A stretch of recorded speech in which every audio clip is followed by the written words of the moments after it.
Dahil sa deadline ng Saudi government sa mga foreign worker na ayusin ang kanilang working status, balik Pilipinas lang ilang undocumented Pinoy mula sa Saudi Arabia. Baon nila ang mapait nilang karanasan.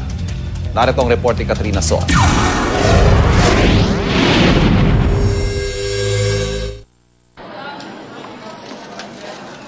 Alas 11:30 ng gabi nang dumating sa bansa ang 27 OFW na nagmula sa Abu Dhabi at sa Riyadh, Saudi Arabia.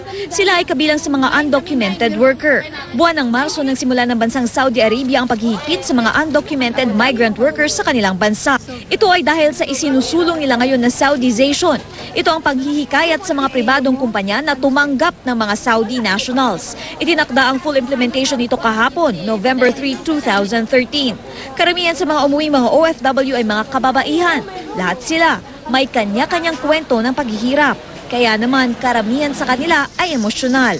Kwento nila, ikinulong pa raw sila ng 4 na araw at ipinosas mula sa kulungan papuntang airport. Di raw tinanggal ang kanilang mga posas hanggang sa makasakay sila sa eroplano. Talagang pagbabayaran nila yun. Napakabastos nila, hayop sila. Ginawa nila akong baboy, hayop sila. Yung hirap po, mas mabuti na pong dito na lang po kami sa lugar, sa bansa natin. Kahit mahirap, at least yung trato sa'yo mabuti. Kasi doon sa ibang bansa, ang hirap po. Ang hirap, parang hirap kalimutan ng lahat. Ilan lamang daw ito sa mga pasakit at paghihirap na dinanas nila. Kaya naman para sa mga OFW na nakauwi, malaking bagay daw para sa kanila ang makabalik sa ating bansa.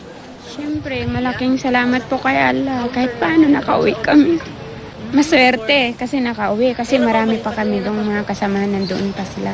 Para sa unang balita, Katrina Son reporting.